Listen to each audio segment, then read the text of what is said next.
우리 지역에서 코로나19 추가 확진자가 계속해서 발생하고 있습니다. 특히 최근 집단 감염이 발생한 서울 구로구 콜센터와 연관돼 있는데요. 취재 기자와 자세한 이야기 나눠보죠. 이재필 기자, 먼저 인천 지역 추가 확진 상황을 좀 살펴볼까요? 2명이 지금 추가로 확진 판정을 받았는데 이번에도 서울 구로구 콜센터와 연관이 있다고요? 네, 맞습니다. 그 한 명은 27살의 부평구에 거주하고 있는 여성인데요. 네. 콜센터 건물 9층에 있는 그 입주한 앱 개발 업체 직원이었습니다. 콜센터 확진자들 중 이제 지인은 없었고요. 3월 초부터 기침 등 이제 어떤 증상을 보였는데 네. 지난 11일 부평구 보건소에서 확진 판정을 받았습니다. 네. 그리고 두 번째 추가 확진자는 35살의 남동구에 거주하는 남성인데요. 네. 이 콜센터 건물 10층 그 상조 회사의 근무자였습니다. 마찬가지로 3월 초부터 기침 등 증상이 있었고요. 11일 남동구 보건소에서 확진 판정을 받았는데요. 네. 12일 오후 6시를 기준으로 인천 지역의 코로나19 누적 확진자 수는 27명입니다. 네. 그리고 이 중 17명이 그 서울 구로구 콜센터 건물과 연관이 있는 확진자들인데요.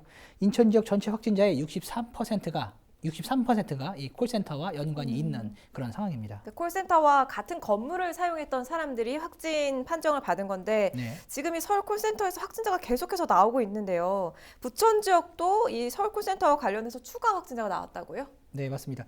그 부천에서 이제 12일에 4명의 추가 확진자가 나왔는데 네. 좀 안타까운 이야기인데 이들 모두 교인입니다. 그 서울 콜센터 다니는 건 아닌데 서울 콜센터에서 확진 판정을 받은 부천 시민이 다니던 교회의 교인들인 겁니다. 네. 그 지난 8일 이들은 이제 확진자와 함께 예배를 본 것으로 확인이 됐는데요. 네.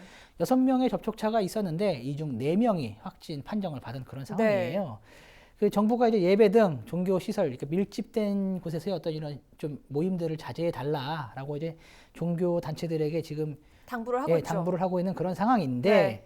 참 지켜지지 않는 것 같아서 참 안타까운 그런 상황이에요. 그렇습니다. 장덕천 부천시장도 자신의 SNS에 전체적으로 코로나19 일일 확진자 숫자가 줄어들고 있는데 서울 콜센터의 여파로 수도권 상황만 급격히 악화되고 있다. 라면서 이렇게 우려를 표했는데요. 네. 현재 부천 지역의 누적 확진자 수는 27명이고 이 중 6명이 서울의 콜센터와 연관이 있습니다. 그렇군요. 구로구 콜센터에서 시작된 이 집단 감염이 지역으로 확산되는 모양새라서 참 안타까운 상황인데 인천시가 이 콜센터 관리 방안을 정부에 제안했다고요? 네, 맞습니다.